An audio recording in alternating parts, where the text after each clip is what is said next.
Caros estudantes, muito boa tarde. Eu sou o professor Carlos Bartel e estou aqui no nosso canal conversando sobre história. E a nossa conversa de hoje é uma conversa muito importante.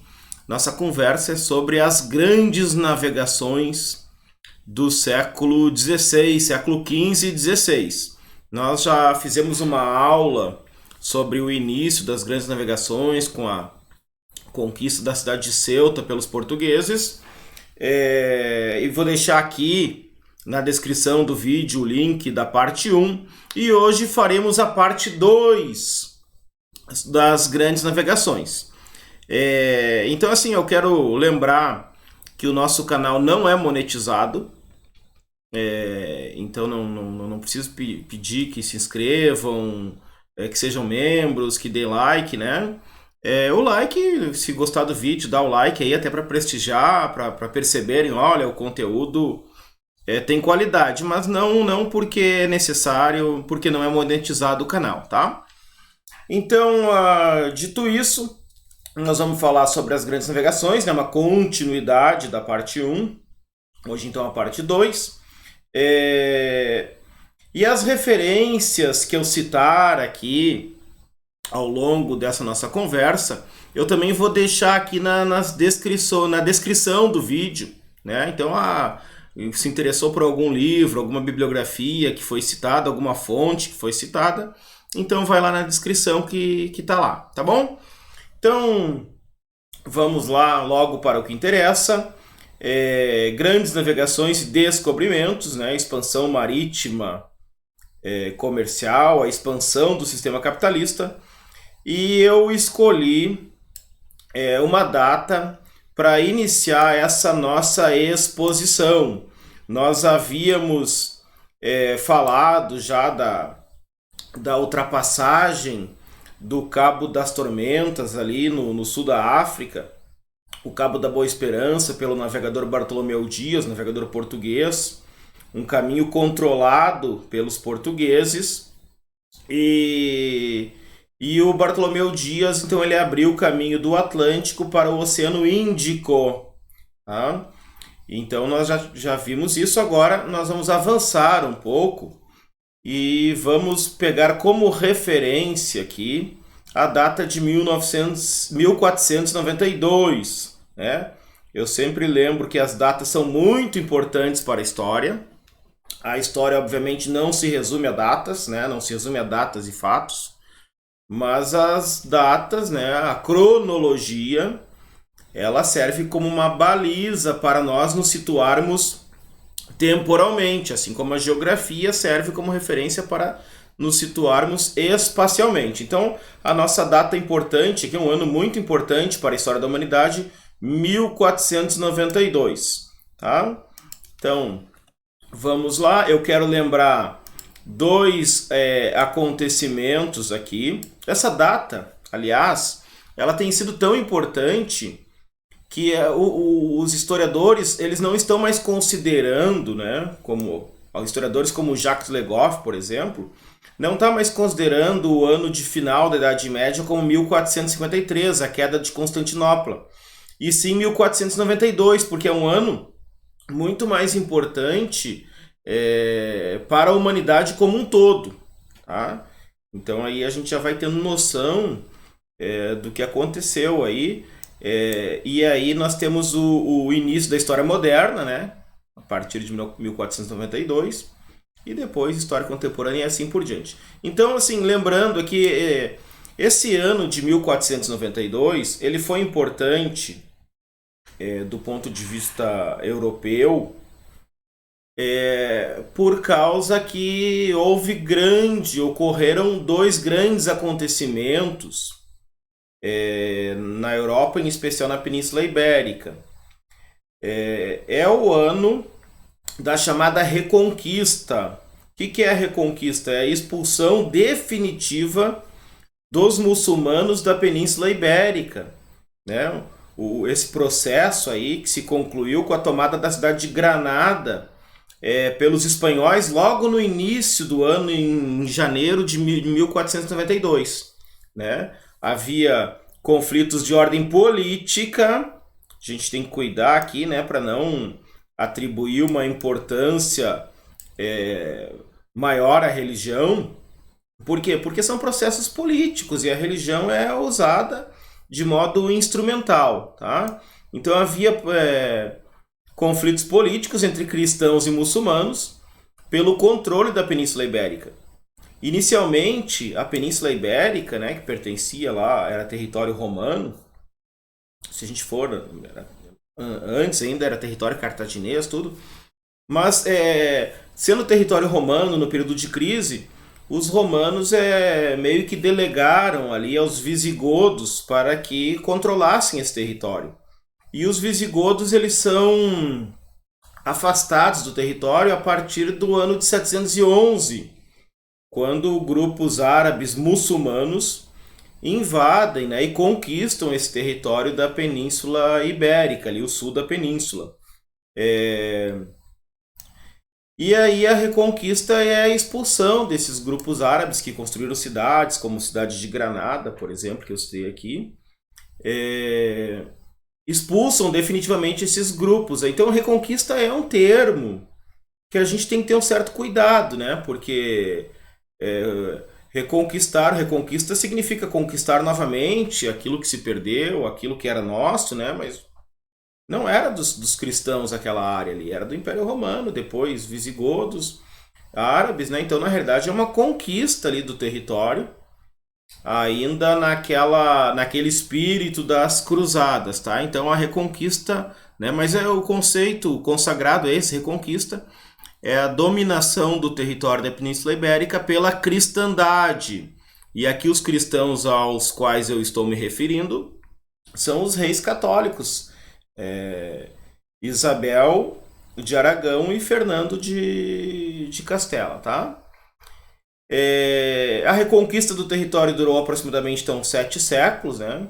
Em Portugal, a reconquista culminou com a tomada da cidade de Faro pelas forças de Dom Afonso III em 1249, dando início à formação de Portugal, tá? Então esse aqui é um processo. Agora, o outro processo importante para nós compreendermos esse contexto de grandes navegações é a ideia de mercantilismo.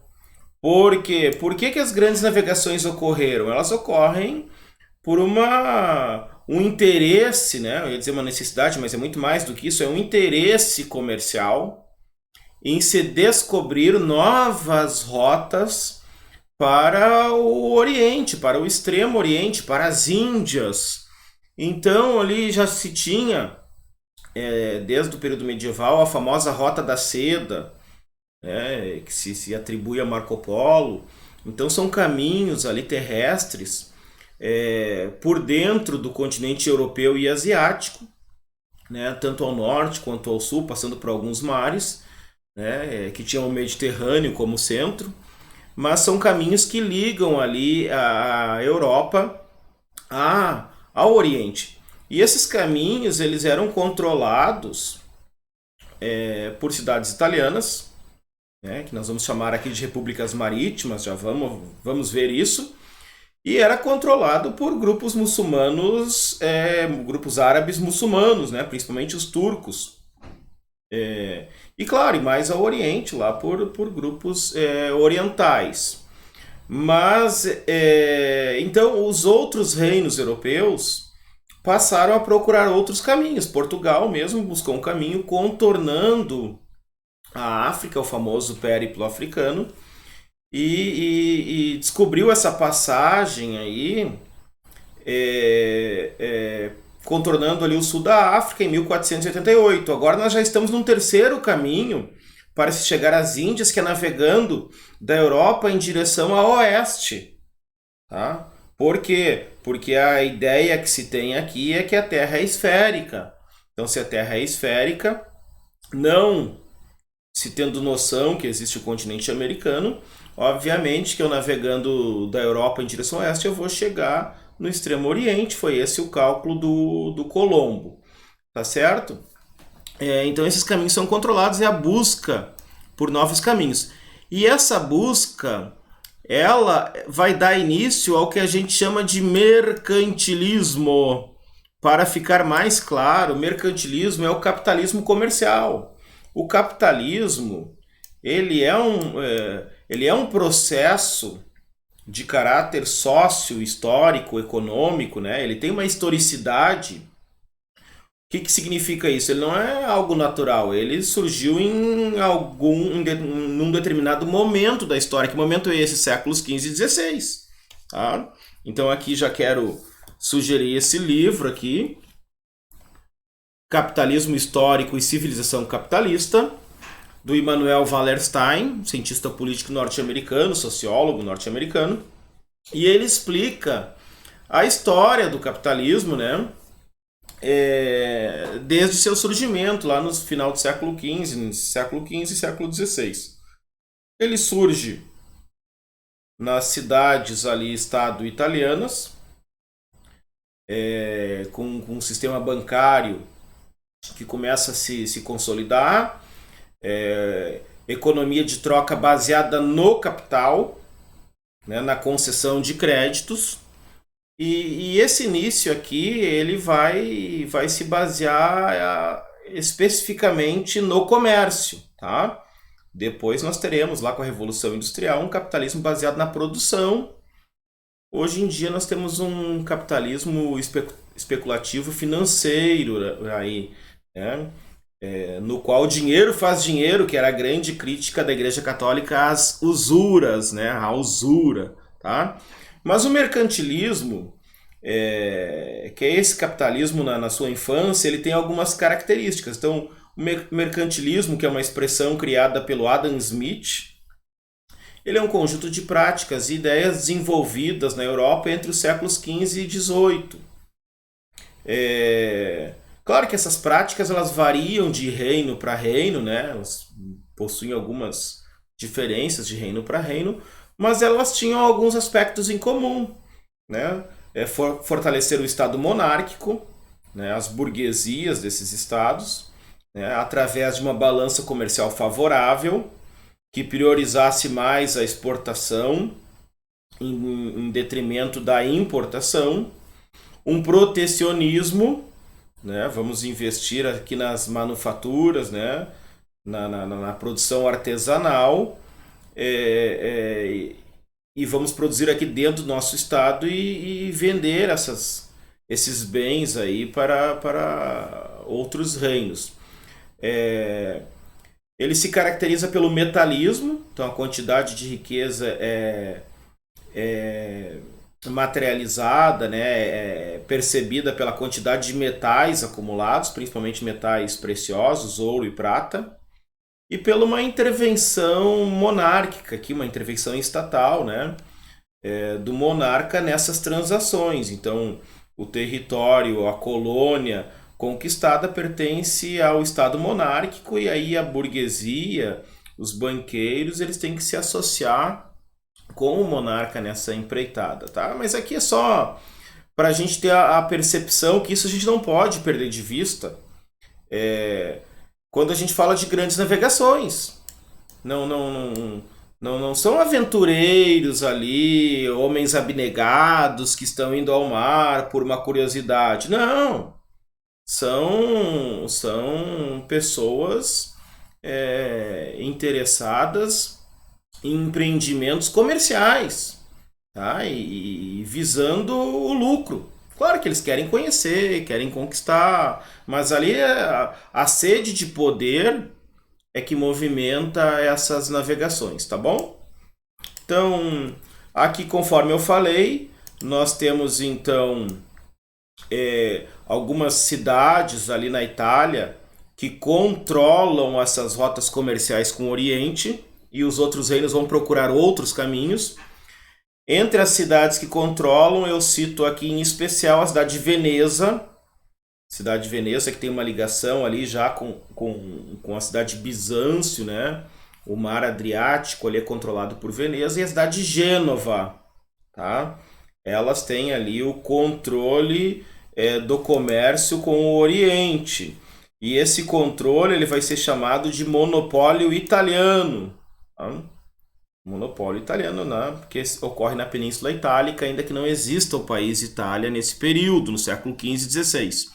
As repúblicas marítimas italianas, né, entre aspas, Gênova e principalmente Veneza, mas também posso citar outras aqui como Pisa e Amalfi, tá, em uma menor escala, né, mas também são repúblicas marítimas, controlavam as principais rotas comerciais em direção ao Oriente. E por isso tinham direitos exclusivos de venda das especiarias, que eu já falei, especiarias não se... os produtos que vêm do Oriente não se limitam apenas a temperos. Né? O manjericão, o açafrão, a pimenta, noz moscada. Não, é muito mais amplo.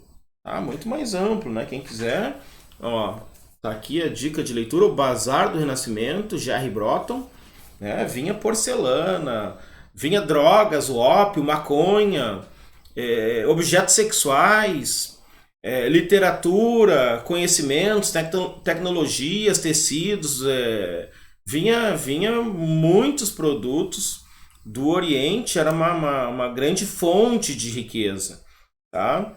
Então, assim, por controlarem essas rotas, essas cidades italianas, elas cobravam taxas ali, preços abusivos, né? E outra coisa, como não era controlado apenas pelos italianos, mas também pelos muçulmanos, uma mercadoria, um produto, ao sair do Oriente até chegar na Europa, ele aumentava muito seus preços. Então, a ideia era ir direto na fonte buscar esses produtos aí, eliminando os atravessadores, tá? Uma maneira, então, de quebrar esses atravessadores, esse monopólio comercial, era descobrir novos caminhos para as Índias, no caso, pelo mar. O caminho até então conhecido em direção às Índias estava dominado por árabes, turcos, islâmicos desde 1453, o que dificultava o comércio dos demais reinos europeus com o Oriente. Então, visto isso, vamos ver aqui quais grupos estavam interessados nas navegações. Então, primeiro nós temos, né, primeiro não numa ordem de hierarquia, de importância, tá? Mas nós temos aqui o Estado monárquico. O monarca, o rei, né, e seu séquito de nobres, e eles estão interessados em conquistar novos territórios, né, a expansão territorial ali dos seus domínios. Tá? E como eles controlam também o comércio, isso aí representa aumento de riquezas. Mas não só os reis, a Igreja Católica, que anda sempre associada com a realeza, e age aqui de forma política, ela também tem interesse nessa expansão para expandir a fé cristã. A fé cristã. E isso vai se intensificar mais ainda após o movimento lá do Martinho Lutero. Né? As reformas religiosas aí do cristianismo que vão fragmentar o cristianismo, dando origem a novas religiões cristãs, porque até então nós temos a Igreja Católica Ocidental, né? A Igreja Católica Apostólica Romana e a Igreja Católica Ortodoxa, né? Com sede lá em Constantinopla, em Bizâncio, ou naquela região ali, tá? Agora, com o luteranismo, vão surgir aí o próprio luteranismo, o calvinismo, o anglicanismo e outras menores posteriormente.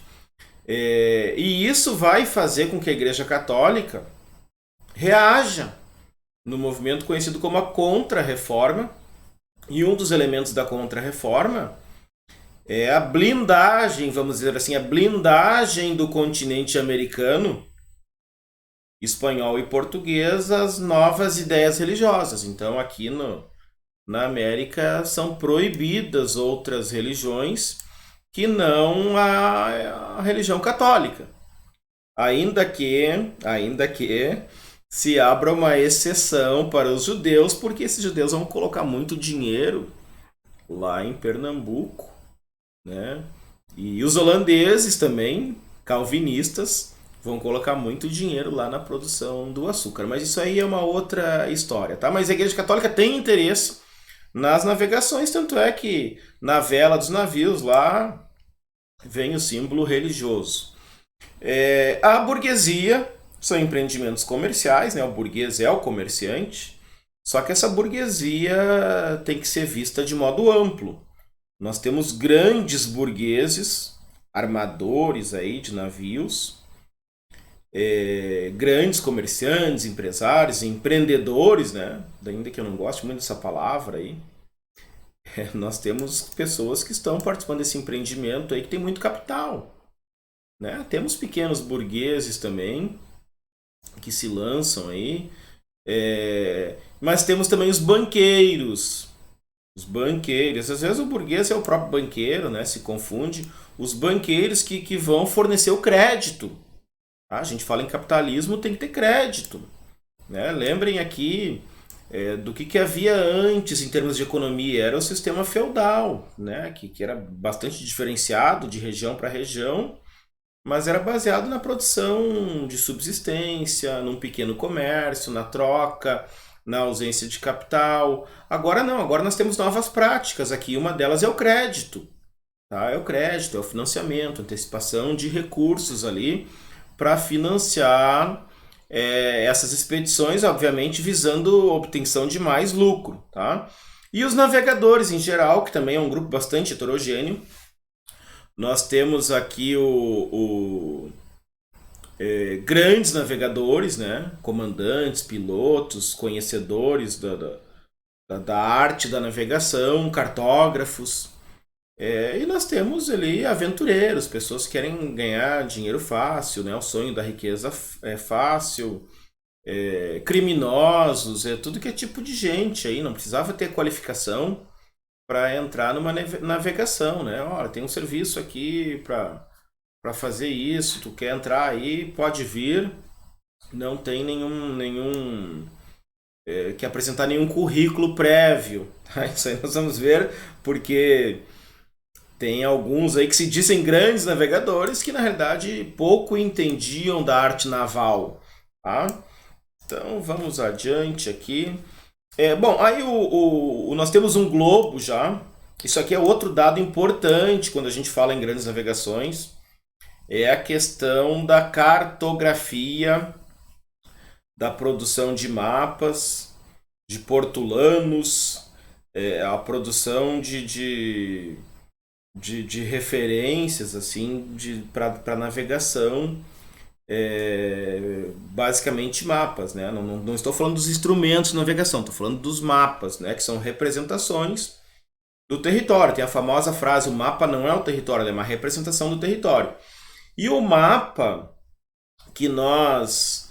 Isso aqui é importante. O mapa que esses navegadores do final do século XV, ali, início do século XVI, o mapa que eles vão ter como referência é o mapa do alexandrino Cláudio Ptolomeu, né?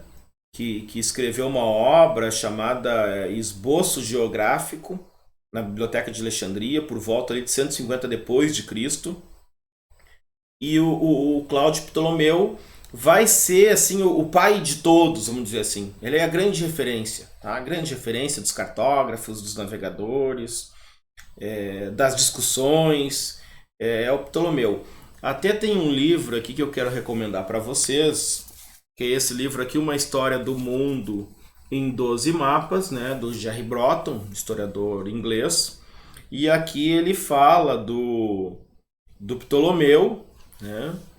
E é muito interessante aqui, ó, por volta de 150 depois de Cristo, o astrônomo Cláudio Ptolomeu escreveu um tratado intitulado Esboço Geográfico, que viria a ser conhecido simplesmente como a geografia, que é a grande referência medieval, tá?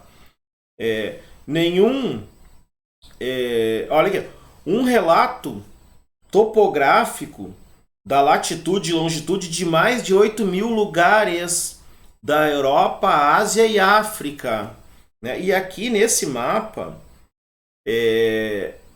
nós temos ali um continente superestimado que liga ali Europa e Ásia, né? Que seria a Eurásia.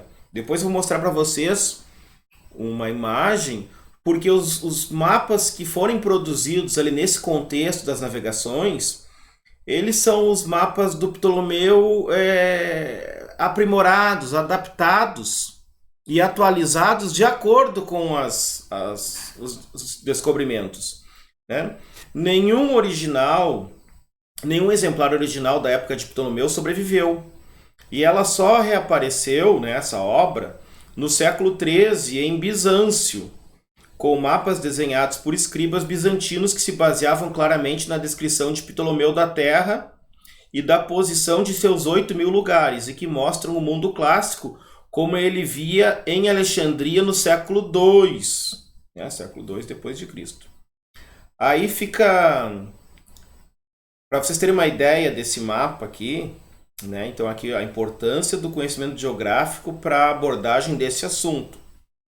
No mapa do Ptolomeu, as Américas e a Oceania, a África Meridional e o extremo Oriente eram desconhecidos, estão ausentes, assim como o Oceano Pacífico e a maior parte do Oceano Atlântico. O Oceano Índico aparece como um enorme lago, como o sul da África, com o sul da África contornando a metade inferior do mapa para unir-se a uma Ásia cada vez mais especulativa a leste da península da Malásia, tá? Então, assim, eu li aqui essa descrição aqui da obra do Ptolomeu, porque quando a gente for lá falar do Américo Vespúcio, falar do Cristóvão Colombo, do Fernão de Magalhães e de outros tantos navegadores, né, Bartolomeu Dias, eles têm como referência a descrição do mundo do Ptolomeu, tá?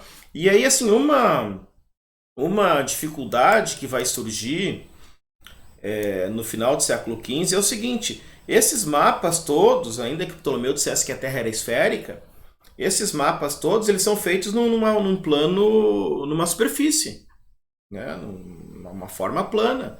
Então eles pegam uma forma esférica e colocam numa forma plana. E isso, obviamente, que causa algumas distorções, tá? Mas aqui nós temos, então, em 1492, um primeiro globo feito do Martin Berrain. E esse globo ele até aparece no filme do Cristóvão Colombo, lá, A Conquista do Paraíso, 1492. Me pergunto, mas como que o Colombo, antes de chegar à América, já sabia que a Terra era redonda? Mas aí nós temos que ir com calma, tá? Porque a gente está colocando a América no centro do mundo. Se tinha a ideia que a Terra era esférica, no entanto, nesse mapa aqui, nesse globo, nós não temos América. Nós temos porque aqui, como falei, é a projeção do mapa do Ptolomeu. Nós temos a Europa e depois da Europa nós temos ali, indo ao oeste, as Índias. E era isso que o Cristóvão Colombo concebia. Eu vou sair da Europa e vou navegar até as Índias, né? Só que aqui os cálculos eles estão equivocados. Por quê? Porque a Europa e as Índias elas são muito próximas, né? Se desconhece a América, é muito próximo ali, tu vai navegar um pouquinho e já vai chegar lá. Então não se tem a noção do continente americano. Então nós temos que ter muita atenção para a cartografia. E não esqueçamos que nós estamos no período do Renascimento. Então, assim, onde arte e ciência, e às vezes até uma pseudociência, né? Quando se fala em astrologia, por exemplo, e se entende isso como algo científico, nós estamos misturando aqui arte e ciência, né? E nenhum elemento mistura mais arte e ciência do que um mapa, tá? O mapa ele é uma obra de arte, mesmo os mapas de hoje em dia, ainda que tenha muita ciência ali, cálculos matemáticos de longitude, latitude, de noção de tamanho, de representação, né? De escala, tá? Mas ele não deixa de ser uma obra de arte, porque ele é uma representação, tá certo? Vamos avançar aqui. Aqui nós temos então um mapa mundi do Heinrich Hammer, tá? Que esse mapa aqui ele foi feito não é um globo, aqui é um mapa. Ele foi feito em 1489 como uma resposta direta à circunnavegação portuguesa do Cabo da Boa Esperança, em 1488. Então, assim, ó, esse aqui é o mundo que eu estava falando do Ptolomeu, tá? Percebam bem aqui, ó, nós temos uma Eurásia aqui, uma Europa e uma Eurásia totalmente ligadas, né? E um continente asiático totalmente gigantesco. Um oceano Índico aqui, mais que parece um lago ali. O Pacífico não aparece, o Atlântico muito pequeno, a Oceania não existe, a América não existe. E a África, né? A África, que o Ptolomeu concebia assim como uma terra sem fim ali, não se conhecia o fim, com o contorno do Cabo da Boa Esperança, eles vão ter que fazer um puxadinho no mapa aqui por uma pequena passagem, tá? E a gente percebe aqui uma África ainda não da maneira como se conhece hoje, né? Mas já muito próximo disso, tá certo? Mas o que eu quero dizer aqui é o seguinte: conforme ia avançando as grandes navegações, esse conhecimento cartográfico ele ia se modificando, porque o conhecimento cartográfico ele é posterior às descobertas. Não é o contrário. Quando a gente inverte, né, aí a gente começa a ter problema. Então a cartografia é dando resposta de acordo com aquilo que ia acontecendo, ou seja, é uma construção que vai se fazendo a partir lá do século XV, final do século XV e século XVI. Tá? Então vou falar um pouco do Cristóvão Colombo, que é o nosso primeiro navegador aqui. Eu vou falar dos 3, 4 navegadores. O Colombo nasceu em 1451. Colombo ele é genovês. Olha aqui, eu falei da cidade de Gênova aqui. O Colombo é genovês. Por quê? Porque nessas cidades aí, repúblicas marítimas italianas, ali nós temos uma grande concentração de dinheiro. Tá? Eles têm contato com o Oriente. Mas ali não circula só muita riqueza. Ali está circulando muitas ideias, muitas culturas.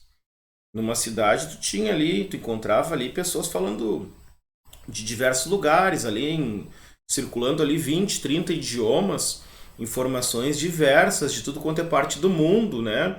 E a cartografia muitas vezes era tratada como segredo de Estado. Então ali eles têm contato às ideias do Oriente e do Ocidente. Tanto é que o Colombo vai ter contato com essa obra do Ptolomeu, mas o Colombo também ele vai ter contato com o Toscanelli, que era um grande matemático da época. E o Toscanelli vai influenciar muito o Colombo, inclusive dizendo, olha, vai em direção a oeste que certamente tu vai chegar nas Índias, no Oriente. Mas o fato é que o genovês, em 1485, ele estava em Portugal e ele propôs à corte portuguesa esse plano de chegar às Índias, né, descobrir uma nova rota comercial para o Oriente, navegando em direção ao oeste. E a coroa portuguesa não se interessou nesse momento, por quê? Porque eles estavam tendo muito sucesso ali na circunnavegação, no périplo, né, no périplo africano. Tá? Estabelecimento de feitorias. E a África também é um continente enorme, com riquezas imensas. Então ali eles estavam tendo muito sucesso e eles não queriam gastar energia com especulação. Eles queriam algo prático, né? E algo que lhes desse retorno, como essa experiência do contorno da África estava dando. Tanto é que ela é concluída lá, a missão de encontrar um caminho para as Índias em 1488. Então não perderam tempo com o Colombo. E aí o Colombo ele faz essa proposta, né? Ele afirmava que a Terra era redonda, né? Assim tinha como plano chegar às Índias por outro caminho, navegando em direção ao oeste. ele faz essa proposta também para a corte espanhola, que não tinha muito a perder, né? E ele cai nas graças da rainha, na, na Isabel de Castela, ele cai nas graças da rainha, e em agosto ele já parte do Porto de Palos, ali no dia 3 de agosto, se eu não me engano, em direção às Índias, tá? Onde ele acreditou ter chegado em 12 de outubro de 1492, tá bom? Então aí nós temos aqui uma imagem do Cristóvão Colombo, né, apoiado pelos reis católicos, né, a Isabel de Castela e o Fernando de Aragão, tá? Então, contando com o patrocínio de banqueiros, né, o apoio espanhol, Colombo partiu em viagem e chegou ao continente americano, não às Índias. A viagem das 3 caravelas Santa Maria, Pinta e Nina contou com uma tripulação de 90 homens. Foi bastante difícil essa viagem devido a uma série de questões, né? Rebeliões ali, porque o Colombo dizia que as caravelas iam percorrer determinada distância, e aí chegar na distância não tinha nada lá onde era para ter as Índias. Muito medo, muita incerteza, a viagem demorou muito mais do que se imaginava. Mas em 12 de outubro de 92, eles chegaram às Bahamas, né? Acreditando ter chegado às Índias, né? E por isso denominaram os habitantes de índios. Aqui a gente tem que, já é outro assunto aí, né? Índios, né? Definição que se manteve mesmo após a constatação do erro, né? Então, mesmo depois, não eram as Índias, mas continuaram chamando os habitantes ali daquelas regiões de índios. Então, conforme eu disse, no 1492 foi um ano importante para o reino espanhol. Em janeiro concluíram a Reconquista, né, com a derrubada de Granada, o último reduto mouro no território, né, e retomada, né, da Península Ibérica para a cristandade e também pelo descobrimento da América. O Colombo, ele fez 4 viagens, tá? 4 viagens para a América. Em todas as viagens ele achou que ele estava ladeando ali, costeando o continente asiático, né? Ele estava ali descobrindo ilhas próximas ao continente asiático. Em nenhum momento passou pela cabeça do Colombo que aquilo seria um novo continente, tá? Ele tinha uma referência de mundo muito bem consolidada, muito bem cristalizada, e ele seguia essa referência aí. Então, assim, ele fez 4 viagens para o Novo Mundo, né? Em 492 ele desembarcou na ilha que os nativos chamavam de Guanaane, perto ali da República Dominicana, tá? Próximo a Cuba. Ele desembarcou nessa ilha, a qual ele chamou de San Salvador. Deixou ali um forte com tripulantes da embarcação da Santa Maria, né? Quando ele retorna pela segunda vez, esses tripulantes, essa tripulação que tinha ficado ali no território, ela tinha sido massacrada pelos nativos. E na segunda viagem já ele retorna como governador e com muita gente, muitos recursos, trouxe equipamentos, e veio uma nobreza ali espanhola que não queria trabalhar, né? O trabalho era percebido como algo negativo. O trabalho é pro outro, é pro servo, pro servo, pro escravo. E então ali já começa um processo de escravização das populações indígenas. Se começa ali massacres dessas populações, que também começam a morrer com doenças trazidas da Europa. Então ali já começa uma situação bastante conturbada, e o Colombo ele não é bem visto na Europa, porque muitas vezes ele vai contra o interesse dessa nobreza, que é uma nobreza que está ali para explorar o território. e explorar de todas as maneiras possíveis, né? E eles não estão encontrando o ouro, pedras preciosas, que era o que eles mais desejavam.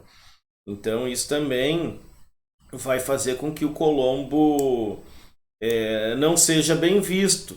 Então o Colombo ele explica que tem que ter paciência, que tem mais terras ali, que tem que explorar melhor esse território. Aí ele volta por uma terceira vez, tá? A terceira viagem do Colombo, em 1498, volta pela terceira vez e à medida que as terras encontradas não forneciam metal precioso, em quantidade aceitável, né? Porque já começou a aparecer algum ouro, alguma prata, mas não em quantidade aceitável. Colombo, que não era visto com confiança, né? Que era sempre visto com desconfiança, perdeu espaço e prestígio, né? Depois voltou com a quarta vez, mas não acrescentou nada. E bastante doente, morreu na Espanha em 1506. Agora prestem atenção aqui. Ele nunca admitiu que tivesse chegado num continente novo. Ele sempre achou que tivesse chegado nas Índias. Tá? Ele morreu acreditando que ele tinha chegado nas Índias. Né? Não se passava pela cabeça dele que era um novo continente. Aqui é um dado importante. Tá?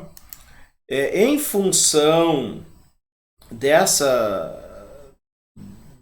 descobertas de novas terras por parte do Colombo a oeste, foram assinados alguns tratados. Tá? Então nós já temos aqui, ó, como os portugueses eles já vinham descobrindo ilhas ali no Atlântico,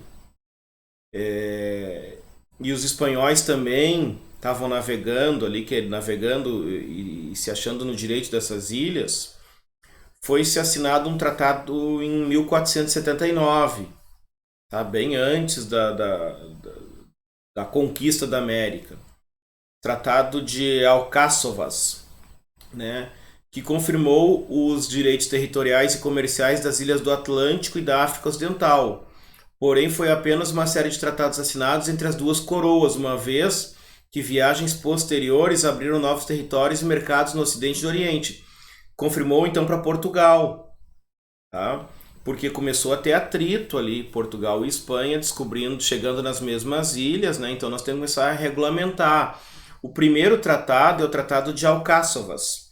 Então vamos ver o que diz esse tratado aqui, ó. Com a morte de Henrique IV, tá? Porque esse tratado aqui ele tem a ver com os descobrimentos, mas ele tem a ver também com a definição do território da Península Ibérica ali internamente. Então, assim, ó, com a morte de Henrique IV de Castela, o rei de Castela morreu, a disputa pelo trono foi travada entre Joana, a filha do monarca, e Isabel, a meia-irmã do falecido rei. O conflito acabou tomando proporções internacionais, já que Joana casou-se com Afonso V de Portugal. E Isabel tinha como marido Fernando, herdeiro da coroa de Aragão.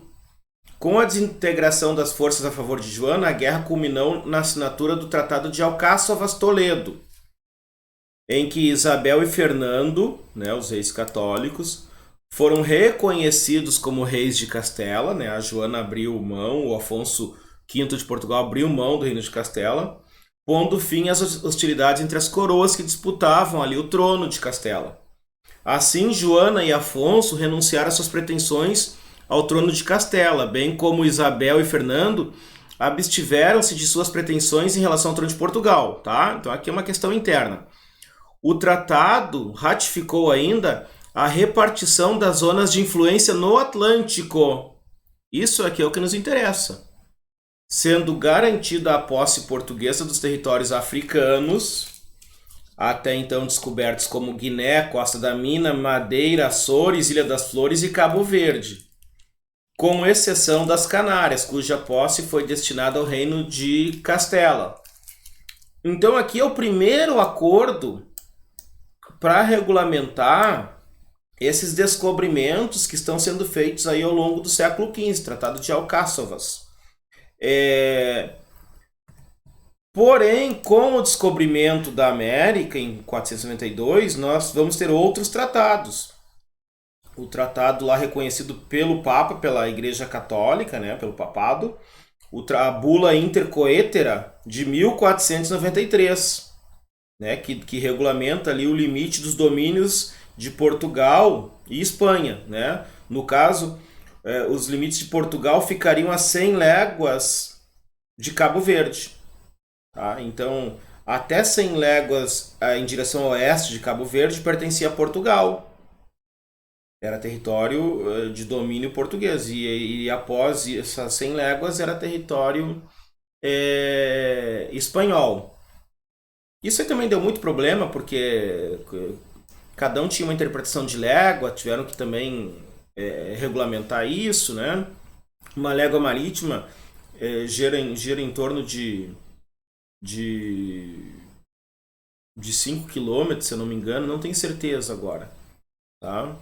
Mas sei que esse tratado é a Bula Intercoetera, né? Bula, entre outras coisas ali, Bula etc., a gente pode falar assim, desagradou Portugal, porque Portugal queria expandir os seus domínios mais a oeste ainda do Atlântico, ali das ilhas de Cabo Verde. Por quê? Porque Portugal já tinha noção que existia mais terras ali. Claro que não sabia que tinha um continente, mas sabia que tinha várias ilhas, tanto é que eles estavam descobrindo ilhas. Essa era a referência que os portugueses e os espanhóis tinham. Se nós estamos descobrindo todo dia ilhas novas, nós vamos descobrir mais ilhas ainda, porque tem um mar sem fim pela frente aí. E olha que eles não conheciam o Pacífico ainda, tá? Estamos falando aqui de Atlântico. Então Portugal, insatisfeito, conseguiu forçar a assinatura de um novo tratado. O Tratado de Tordesilhas, que não está dividindo a América, ele está dividindo o mundo. Ele é mais importante do que a definição de dividir a América. Tá? Claro que já tem essas terras aí que Colombo chegou, que também vão ser divididas, mas ele está dividindo o mundo, está criando aqui a noção de dois hemisférios. Tá? Leste e oeste aqui, duas partes. O Tratado de Tordesilhas, então assinado na pequena cidade de Tordesilhas, né? Portugal e Espanha negociaram a divisão das terras do Atlântico. Mas esse tratado, ele tem uma definição muito clara aqui no Atlântico, só que ele vai ter ressonância lá no Oriente. Né? Vai ter um conflito muito grande lá nas Ilhas Molucas, a Ilha das Especiarias. E depois nós vamos ver aqui que ele vai se intensificar com o Fernão de Magalhães, esse conflito. O tratado foi intermediado novamente pelo papado, né, o Papa Alexandre VI. As negociações foram difíceis porque Portugal queria ampliar muito seu território. Claro, Portugal sabia que havia terras aí, então ele queria avançar. Tá? E depois ainda é assinado um quarto tratado, o Tratado de Zaragoza, de 1529, que vai regulamentar exatamente isso que eu estou falando, a questão do Oriente.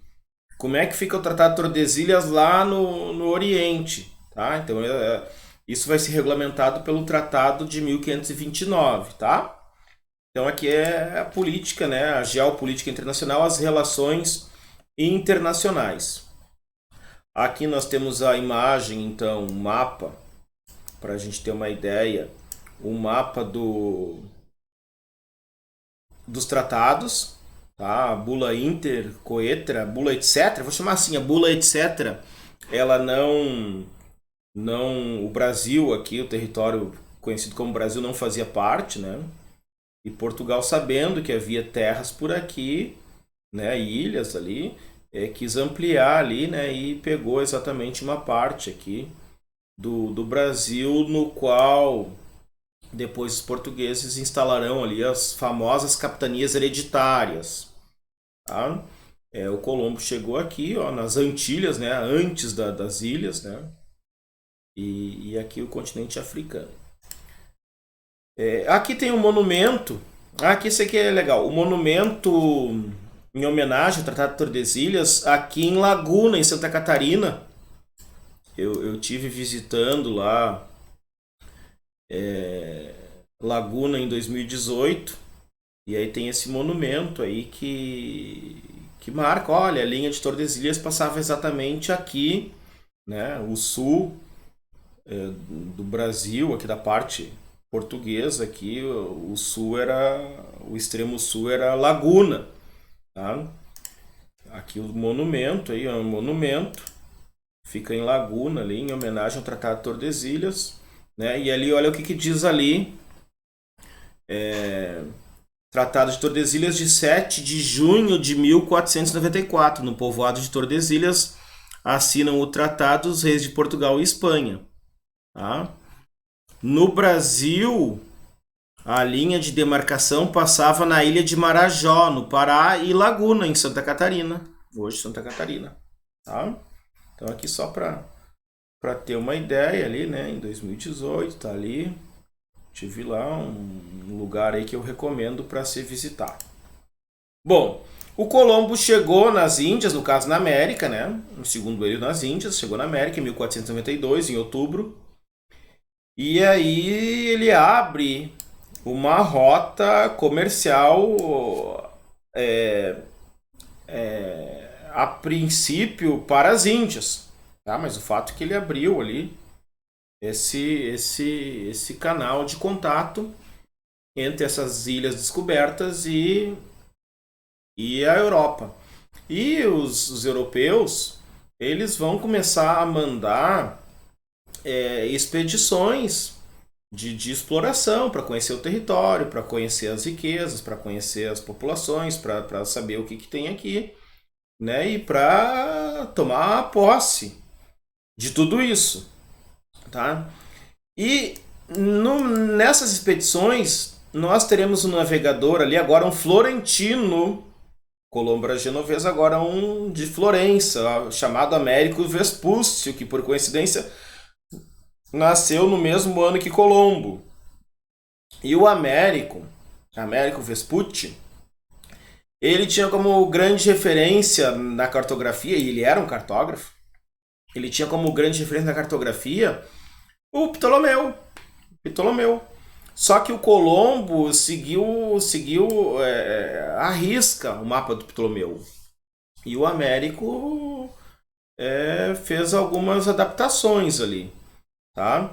Só que o Américo Vespúcio, a gente tem que ter alguns cuidados com ele. Porque o Américo, ele mistura nos relatos dele muita ficção com realidade. Tá? Então ele para começar, que ele não é um grande navegador. Tá? Ele que se auto-intitula um grande navegador, que ele é conhecedor, o mago, né, navega pelas estrelas, conhecedor de astronomia, de astrologia, de cartografia, matemático. Ele se atribui muito isso, se auto-intitula, né? Então esse aí é um problema, né? Ele já se atribui uma posição a qual ele não está. E a outra questão é que ele mistura ficção sempre para, sabe, quem conta um conto aumenta um ponto, né? Sempre dá para dar um ar muito maior, um ar de grandiosidade daquilo que ele fez. E ele escreve. Agora, o Américo, ele era um grande marqueteiro. Tá? Então ele já escrevia carta para os amigos dele em Florença, ele tinha bons amigos, né? Um círculo de relações, umas redes sociais aí de pessoas influentes, como a família Médici na Itália, né? Então os Médici estão por trás do Américo. O Américo, ele é um agente dos Médici ali em Portugal, em Espanha, na Península Ibérica. Né? Ele também é um mercador, ele mexe com pedras preciosas, com pérolas ali. O Américo também, né, é um pequeno burguês. Mas ele mistura essa ficção com realidade. Ele é um marqueteiro, ele escreve cartas já pensando em publicar essas cartas como panfletos de notícias das descobertas, com histórias sensacionais.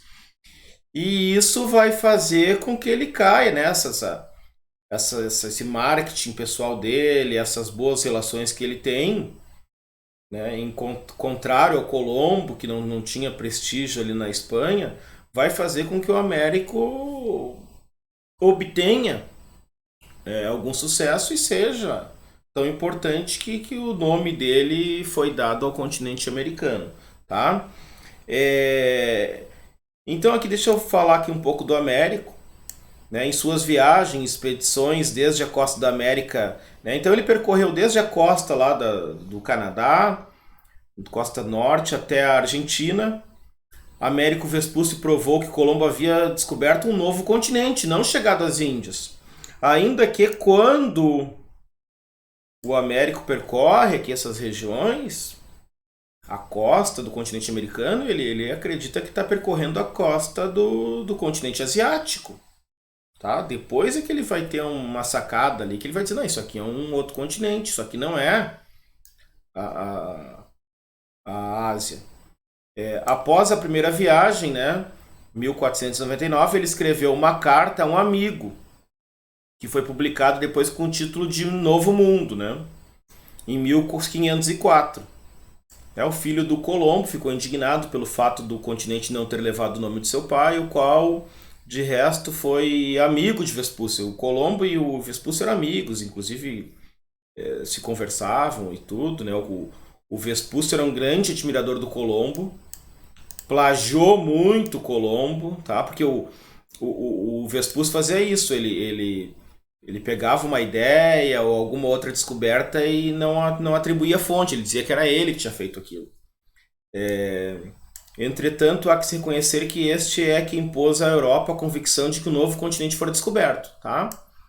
Então, assim, ó, o Novo Mundo, esse panfleto aí que o Américo escreve, ele é editado em 1504, tem muito sucesso, né? Divulga muito o continente americano na Europa, causa muito interesse.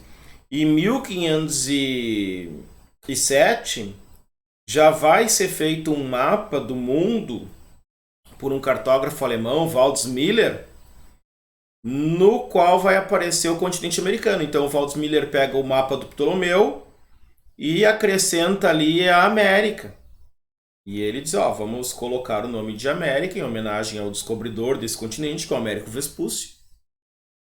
E para ficar por uma questão de concordância, né? Em vez de ser masculino, porque todos os outros eram feminino, em vez de ser Américo, vai ser a América, tá? A terra do Américo, a América, tá? Para quem quiser saber mais da história do Américo Vespucci, eu indico aqui, esse excelente livro aqui, tá? Que eu vou deixar aqui nas referências, né? Do Felipe Fernandes Armesto, um historiador também inglês, tá? Professor nasceu em Londres, é professor na Universidade de Londres e Oxford. E o título do livro Américo, o homem que deu seu nome ao continente. E aqui ele cita, então, disso que o Américo fazia, tá? Que o Américo falsificava também muito documento, tá? As fake news aqui, fake news não é algo novo, tá? Aí, olha só, em 1499, os reis da Espanha, não confiando no Colombo, eles chamam lá uma pessoa de sua confiança para explorar o território americano, em 1499. Né? Escolheram Alonso de Ojeda. E o Américo, e aí diz aqui, o Américo integrou-se à expedição de Ojeda, não se sabe em que condição. Ele escreveu, né, o Américo escreveu posteriormente sobre isso como se estivesse no comando absoluto da frota. Ele era um mero participante ali, sabe? Um mero navegador que estava junto ali e ele escreveu dizendo que ele era o grande comandante da frota, tá? Então é esse tipo de coisa que o Américo fazia. Quando não se dava áreas de comandante absoluto, Vespucci procurava fazer crer que se encarregava de importantes decisões a bordo da frota. Tá? Então ele não é o comandante, mas ele tem uma posição ali, sabe, de extrema importância. Sem ele, a navegação não ocorre, porque ele é que sabe os caminhos, ele que percorre pelas estrelas, ele é o cara ali, é o mais importante da viagem. Então, o Américo ele aumenta muitos casos, inventa, né? Partiram então em maio de 1499, tá? E aí o Américo vai relatando pontos ali, alguns pontos que ele relata não se confirmam, tá? E aí depois,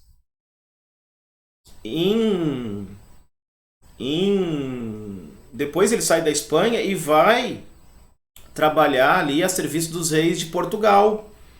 Inclusive, há informações aqui que o Américo é que disse, olha, tem terra, nós ali na navegação das embarcações do Orreda, navegamos em águas portuguesas e tem terra nessas águas, tá? Que é o que o Colombo vai fazer, vai chegar ali em 1500, tá? Então vamos ver o que mais aqui. Ó, a maioria dos que escreveram em princípios do século XVI admitiu o fato de que Américo chegou à terra de Santa Cruz, o nome que Pedro Álvares Cabral deu ao Brasil quando lá desembarcou, tá? Então depois o Américo vai trabalhar ali para os reis de Portugal, para o rei de Portugal, inclusive na expedição de reconhecimento da costa brasileira.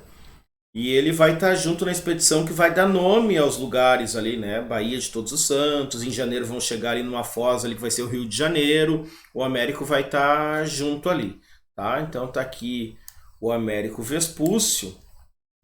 Vamos avançar aqui com os navegadores. Aqui, ó, o mapa, esse aqui é o mapa que eu mencionei, né? O mapa que eu mencionei. Agora aqui é o mapa do Ptolomeu adaptado, mas nós vemos algumas diferenças já fruto da cartografia. Tá? O continente africano já parece maior. Nós temos uma grande faixa de terra aqui, ó, nova, em verde aqui, que é o continente americano, que já aparece como América, nome América, mapa mundi de 1507, né? Mapa do mundo impresso pelo cartógrafo alemão Martin Vansmiller, originalmente publicado em abril de 1507, já com o nome América. Tá? Então tá aqui, mas ainda continua uma grande Eurásia, que vamos chamar assim. Vamos seguir, por quê? Porque nós ainda temos dois navegadores, né? O Vasco da Gama, que na realidade assim, a condição de grande navegador, o título de grande navegador dado ao Vasco da Gama é dado posteriormente, porque na realidade o Vasco da Gama não era um grande navegador.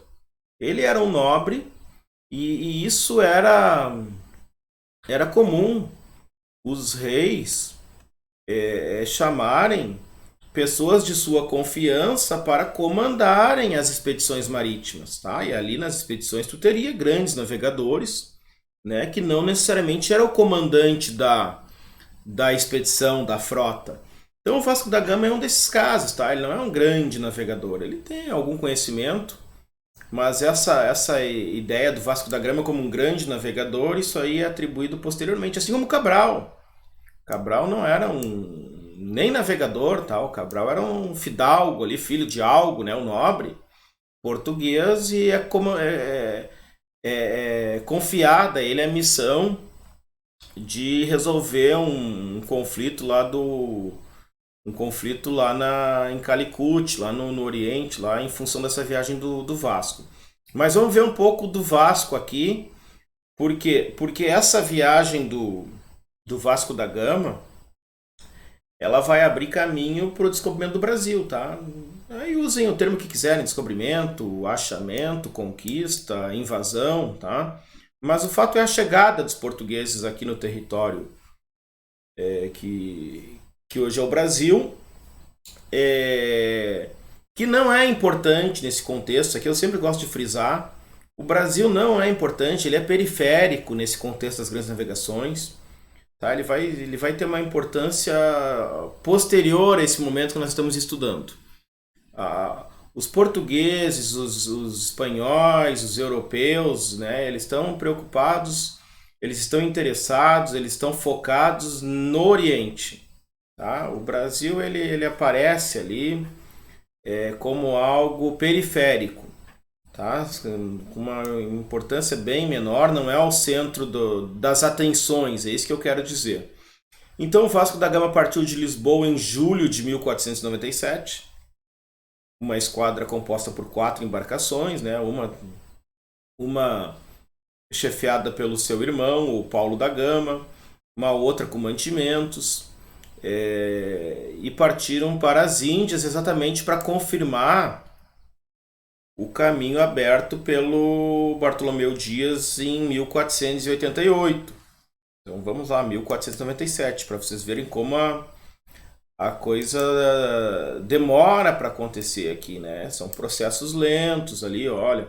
O, o, o caminho sul ali da África, do Bartolomeu Dias, foi descoberto em 1488, o Cabo da Boa Esperança. E agora em 497, 98, que o Vasco da Gama vai passar por essa rota. Então aqui nós temos um mapa desse percurso, né? Tá aqui outro mapa do percurso. Ali já aparece a viagem do Cabral também, que nós vamos falar depois. Mas aqui, a viagem decorreu com relativa normalidade até o Cabo da Boa Esperança. Por quê? Porque era um caminho já conhecido. A partir de então, né, quando entrou em águas desconhecidas ali no Oceano Índico, começou a ter dificuldade. Em março chegaram a Moçambique e dali seguiram para Moçamba e depois para Melinde, onde estabeleceram relações amigáveis com o rei local e obtiveram um piloto árabe que os guiou até a Índia. Em maio de 1498, em maio de 1498, Vasco da Gama desembarcou em Calicut, né, ou Calecut, como aparece na grafia às vezes, após mais de 8 meses de viagem. Isso aqui é interessante porque esse navegador árabe que guiou os navios ali do Vasco da Gama até Calicut, ele apresentou instrumentos que os portugueses não conheciam e técnicas de navegação, e ele falou que assim que ele tinha muito conhecimento daquele mar ali, porque navegadores chineses já navegavam por ali, tá? Era bem conhecida aquele percurso ali no Oriente, tá? E para os portugueses era algo absolutamente novo, tá? Permaneceram na Índia 3 meses, onde Gama estabeleceu as negociações com Samorim de Calicut, sem contudo alcançar bons resultados, né? Porque a corte do Samorim era muito luxuosa, quer dizer, a referência que os portugueses tinham eram daqueles grupos que eles encontraram no litoral africano, grupos bastante modestos, bastante humildes, coisa e tal. Aí chega lá uma corte extremamente luxuosa, né? E aí o Vasco da Gama faz uma apresentação luxuosa ao rei de Portugal, que pros Samorim lá tanto faz como tanto fez, né? E o Vasco tinha presentes, assim, umas bagatelas para oferecer, tá? A semelhança do que os portugueses faziam com os monarcas africanos, ofereciam ali algumas coisas assim, né, que não tiveram importância nenhuma lá nas Índias. Assim, em vez de ganhar a confiança e a amizade do Samorim, Vasco viu os objetos comerciais de sua viagem comprometidos, viu os objetivos, né? Porque eles tiveram uma ideia assim, não, chegou esse bando de navegador maltrapilho aí, né, uns caras sujos, maltrapilhos, coisa e tal, e com uns presentezinhos de nada. Isso é um reinozinho pobre, né? Nem se compara conosco, né? Então o soberano de Calicut não aceitou os presentes, não quis aceitar os presentes, né? Por serem muito modestos. A desconfiança do Samorim e várias armadilhas e traições movidas por muçulmanos que viam ameaçado o monopólio de seu comércio no Oriente impediram Vasco da Gama de estabelecer relações comerciais com Calicut, o maior porto exportador de especiarias. Em 29 de agosto, né, Vasco da Gama iniciou a viagem de regresso com os navios carregados de especiarias, tecidos de luxo e outras ricas mercadorias. que Vasco da Gama obteve em um porto mais próximo ali de Calicut. Após grandes dificuldades, chegou a Lisboa nos finais do verão de 1499, onde foi recebido com festividade. Tá? Mas aqui nesse livro, O Bazar do Renascimento, que eu recomendo a leitura, fala um pouco da viagem do Vasco da Gama, e assim, mostra-se a decepção dos portugueses quando chegaram nas Índias e lá encontraram os mercadores árabes, muçulmanos, né? Vasco da Gama chegou a Calicut, na costa meridional da Índia, em 20 de maio de 1498. A primeira pessoa que a expedição encontrou foi um comerciante turco, que os cumprimentou com uma exclamação em espanhol: "Que o diabo lhes carregue! O que os trouxe aqui?" Ou seja, depois de viajar centenas de milhas por quase um ano na tentativa de quebrar o domínio islâmico no comércio oriental das especiarias, este encontro deve ter sido desolador, né? Quer dizer, eles estavam procurando há quase um século uma rota para sair ali da influência do monopólio italiano, da influência ali do controle, do domínio árabe muçulmano, dos turcos ali de Constantinopla.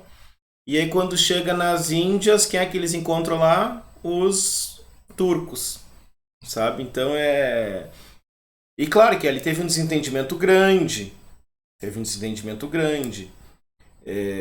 porque vai ter um conflito ali entre árabes e muçulmanos, e entre turcos ali e os portugueses.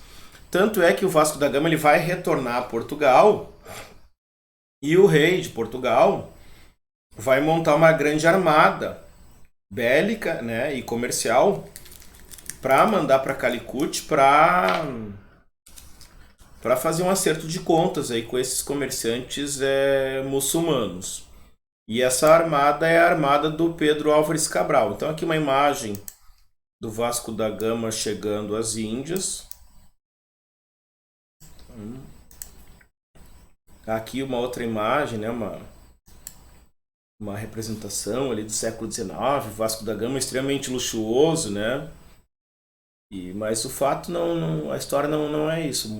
Acharam que o império dele não tinha grande expressão e deram pouco valor para o Vasco da Gama, que até, de certa forma, se saiu muito bem do ponto de vista diplomático, porque ele disse: olha, eu sou um diplomata, eu sou um representante do rei português, né? Eu vim aqui para estabelecer a aliança comercial, estabelecer tratados, acordos, né? E o meu reino é muito rico, e fez bem feito o trabalho dele, tá? Mas o fato é que depois é organizada uma armada, tá? Em 1500, porque Vasco da Gama não conseguiu estabelecer relações de paz e amizade em Calicut, devido à ação dos muçulmanos que dominavam o comércio. Por isso o rei Dom Manuel I preparou uma nova e poderosa armada composta de 13 barcos, não só para transporte de mercadorias, mas também para procurar impor o seu domínio. Para esta armada foi nomeado como o capitão-mor Pedro Álvares Cabral, né? Como eu disse, era um nobre. Seguindo a rota de Vasco da Gama, a armada de Cabral passou pelas Canárias e Cabo Verde. Mas ao afastar-se da ilha de São Nicolau, rumou mais para o ocidente, chegando então à terra que chamaram de Vera Cruz. Teria Pedro Álvares Cabral instruções de Dom Manuel para alargar para o ocidente a rota definida por Vasco da Gama. Há indícios que essa alteração já estaria prevista no início da viagem, dadas as exigências de Dom João II para a assinatura do Tratado de Tordesilhas, que levaram a supor o conhecimento de terras para o ocidente, Sabe-se, inclusive, que os portugueses realizaram, antes de 1494, viagens em direção à América e que conheciam, né, a Terra Nova, né, ou no caso aqui as novas terras, porque eles não tinham noção que era um continente. E algumas terras, inclusive, foram lá no norte, no Canadá, como terra dos bacalhaus. Tá? Então eles tinham um conhecimento que havia terras. Aqui não sabia a dimensão, a proporção dessas terras.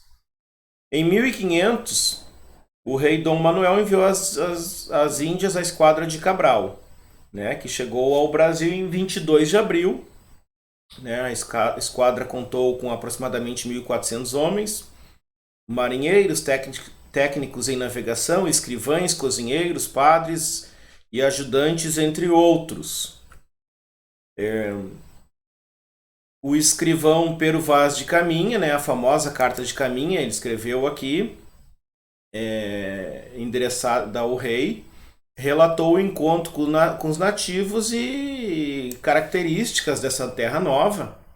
E o Caminha, ele vai acabar morrendo nesse confronto que vai ter entre a esquadra do Cabral com os muçulmanos lá no Oriente, tá? Porque eles tomam posse do Brasil, essa terra que pertence a Portugal, e aí seguem o caminho deles para Calicut, passam pelo Cabo das Tormentas. Se eu não me engano ali, agora não me recordo, mas o Bartolomeu Dias ele morre nessa ultrapassagem aí, no Cabo das Tormentas. Então ali uma triste ironia, né? O Bartolomeu Dias, que descobriu esse caminho, acabou morrendo ali num acidente de uma embarcação. E o Pero Vaz de Caminha vai morrer em conflito lá nas Índias, tá? Mas o fato é que os portugueses marcaram um local nomeado por eles de Porto Seguro, né? Realizaram a primeira missa. Em 1500 o Brasil foi descoberto, tendo várias nomeações, né? Ilha de Vera Cruz, Terra de Santa Cruz, né? E por fim, Brasil, né? Em homenagem à quantidade de pau-brasil que havia aqui, né? E uma madeira muito vermelha que lembra a brasa, por isso Brasil. Tá? Então a origem do Brasil está vinculada a madeira de cor bastante vermelha. Tá? Então essa é a expedição do Pedro Álvares Cabral. Aí depois começa, né, o processo de colonização. Deixa eu tomar uma água aqui. Começa o processo de colonização do Brasil.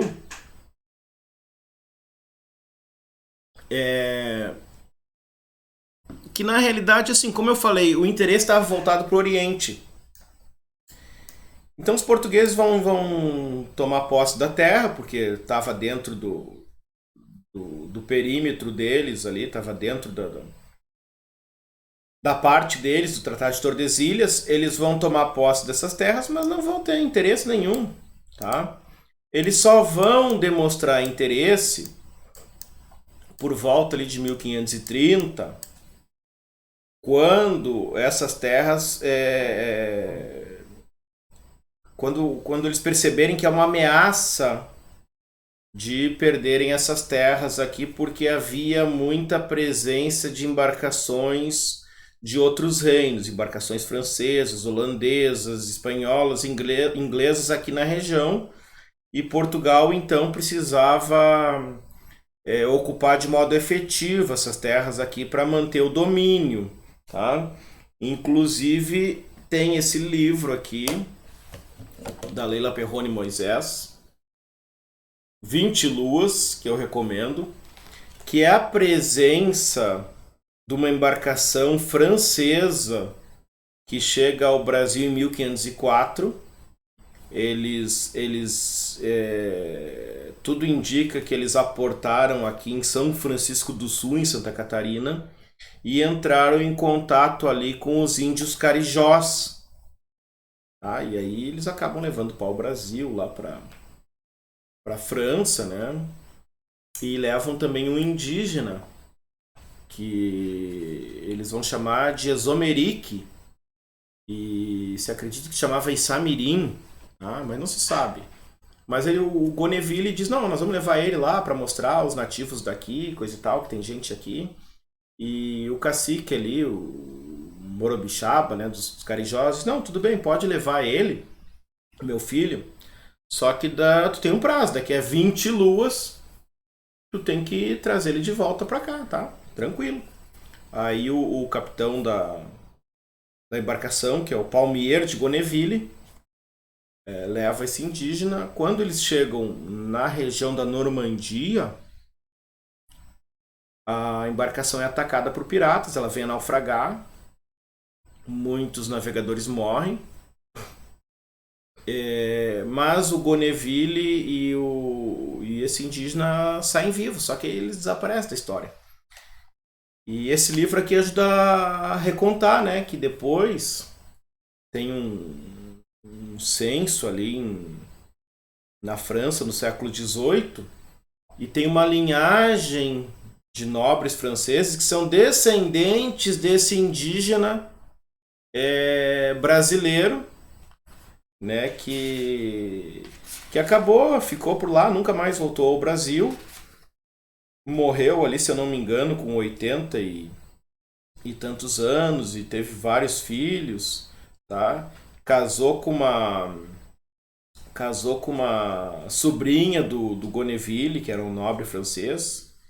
E então fica essa leitura, mas assim, eu lembrei desse livro aqui por quê? Porque mostra essa presença de outros reinos aqui em território português, tá certo? E claro que aí é uma outra questão que nós poderíamos continuar falando, conversando sobre essas navegações francesas, inglesas e holandesas, tá? Eu estou dando ênfase aqui para as navegações aí portuguesas, né? Que Portugal é o grande protagonista das grandes navegações. Né? Portugal vai chegar lá no Japão depois, vamos descobrir ilhas ali na Indonésia, a Espanha também, e Espanha. Tá? Mas tem outras navegações ali, tem a questão dos corsários, dos piratas, mas não é esse o objeto da nossa discussão agora.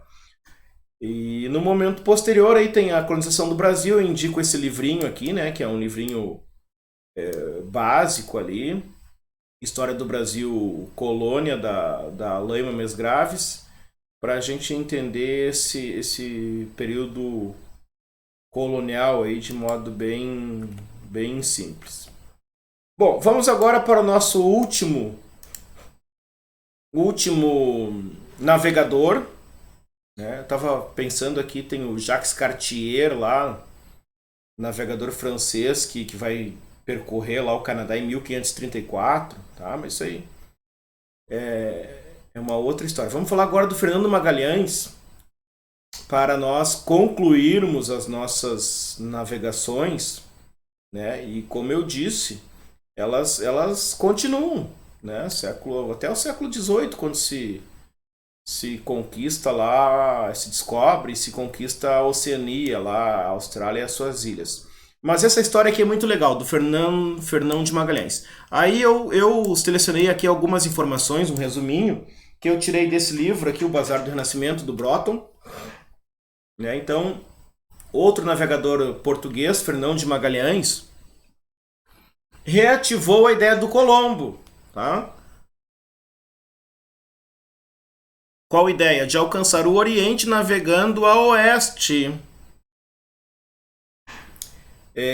Mas o Magalhães ele se deparou, né, o Magalhães que é de origem portuguesa, ele se deparou com uma forte oposição portuguesa.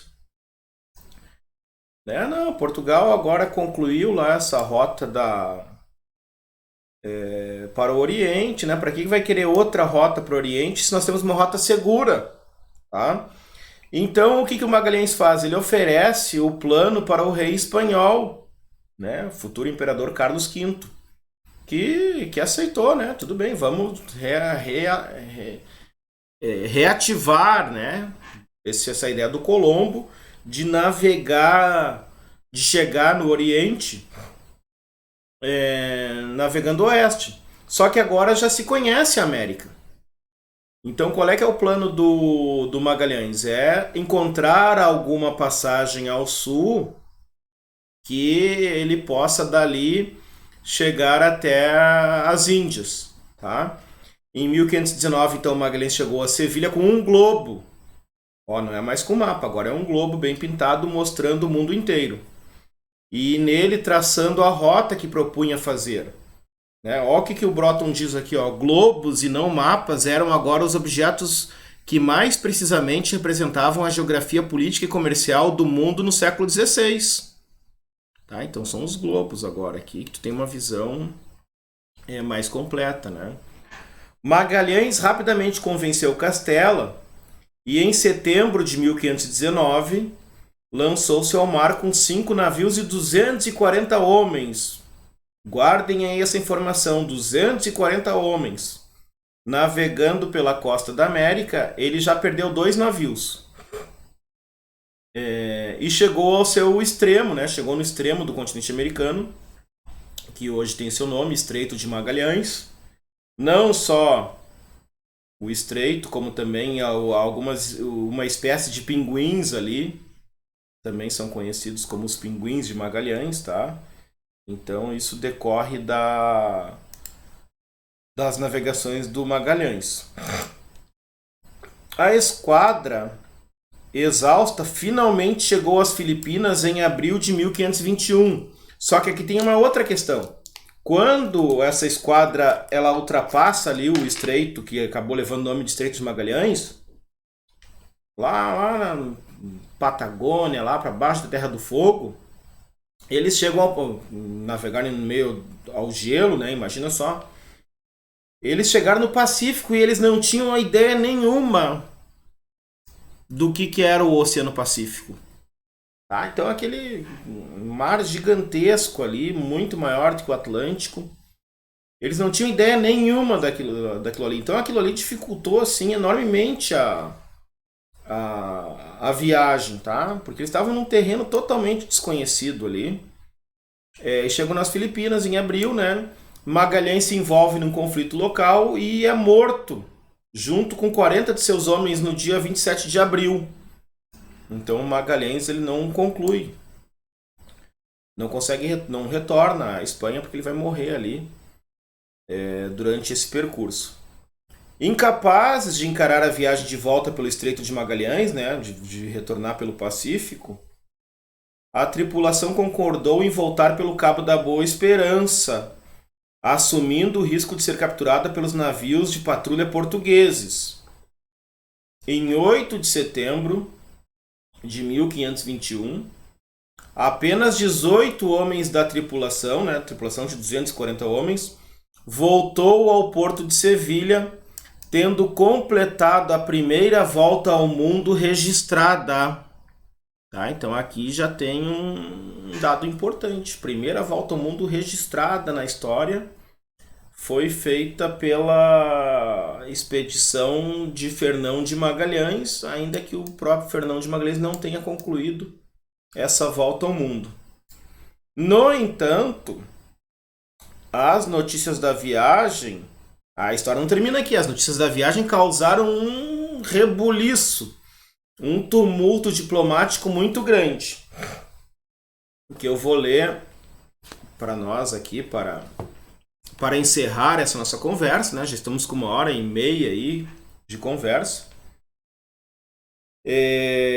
As notícias da viagem de Magalhães causaram um tumulto diplomático. Carlos V imediatamente interpretou a viagem como uma justificação para declarar as Molucas, as Ilhas Molucas, como inseridas em sua metade do globo.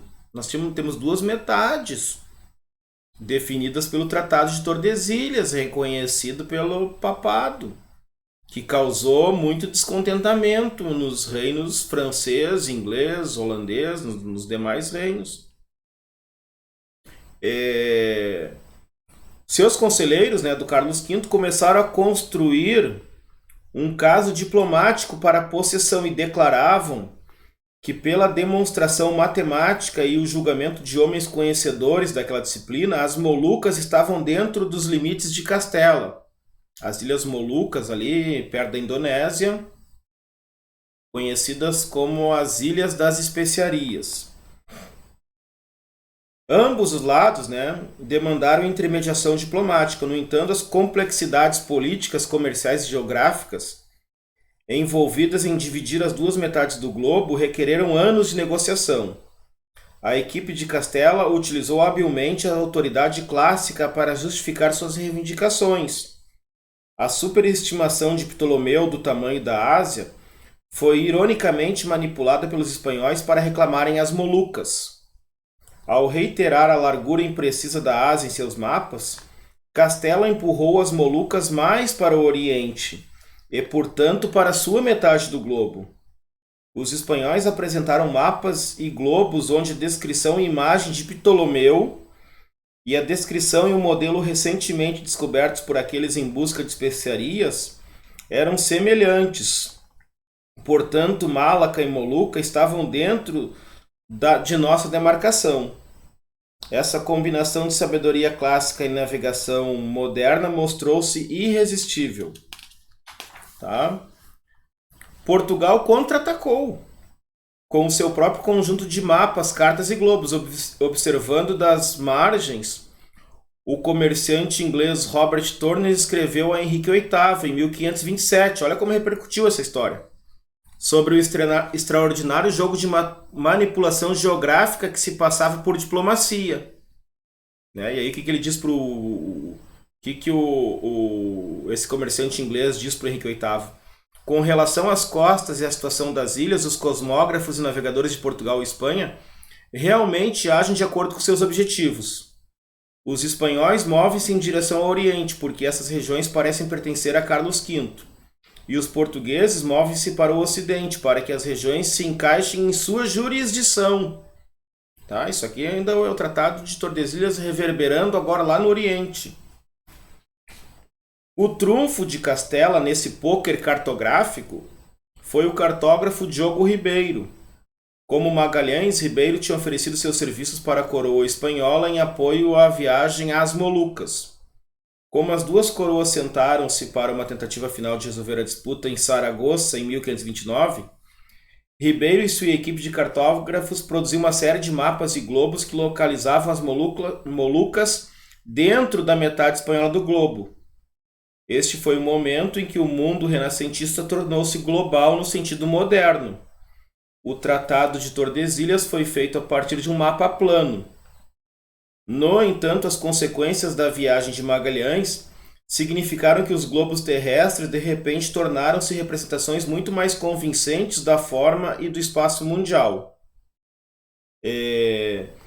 Embora esses globos não tenham sobrevivido, o magnífico Mapa Mundi de Ribeiro, de 1529, permanece sendo um notável testemunho da manipulação da realidade geográfica que caracterizou a disputa pelas Molucas.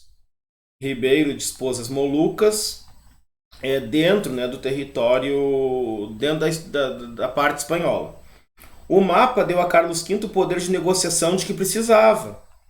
Sob os termos do Tratado de Saragoça, assinado em 23 de abril de 1529, Carlos reivindicou a imensa quantia de 350 mil ducados de Portugal como compensação por abrir mão de sua reivindicação pela ilha, que, conforme alegava, era sua com base em argumentos geográficos convincentes.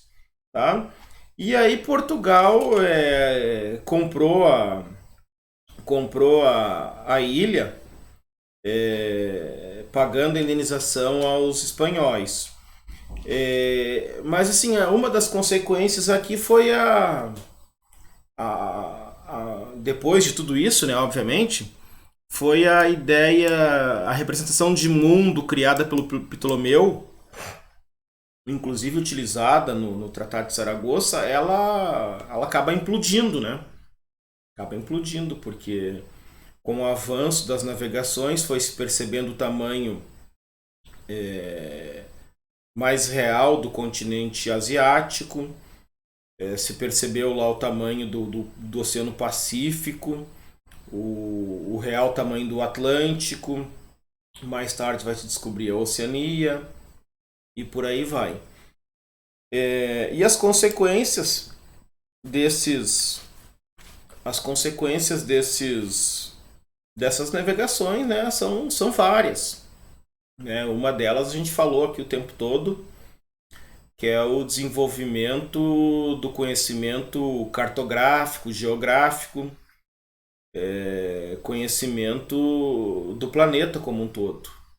A expansão do mercantilismo, né, do sistema capitalista, a expansão dos domínios e da influência europeia ao longo do mundo, né? Tanto é que hoje se discute muito a questão da decolonialidade, porque esses países que eram colônias da Europa passaram por um processo de descolonização, né? Se tornaram países também, deixaram de ser colônia. Mas a ideia europeia continua presente nos países americanos aí, e produzindo uma série de dilemas aí, como a própria questão racial, racismo, né, que eu sempre digo é uma invenção moderna. A escravidão não é uma invenção moderna, mas a associação entre raça e escravo, isso aí bota na conta dos europeus de modo bastante tranquilo, tá? Então a expansão do sistema capitalista, essa visão etnocêntrica de mundo, né, que hoje em dia está sendo questionada, esse desenvolvimento da geografia, a expansão, né, de tecnologias, tá? E em suma, esse processo todo que a gente chama de unificação da Terra, né? E conhece hoje por globalização, ainda que seja uma globalização bastante desigual, tá? Então concluímos aqui a nossa aula sobre as grandes navegações. Aqui eu estou há mais de 1h30 conversando, mas são muitas informações importantes, e informações que nós precisamos conhecer, porque nós também somos consequência desse processo expansionista. Quero desejar a todos aqui bons estudos e até a próxima. Fica aqui um abraço do professor Carlos.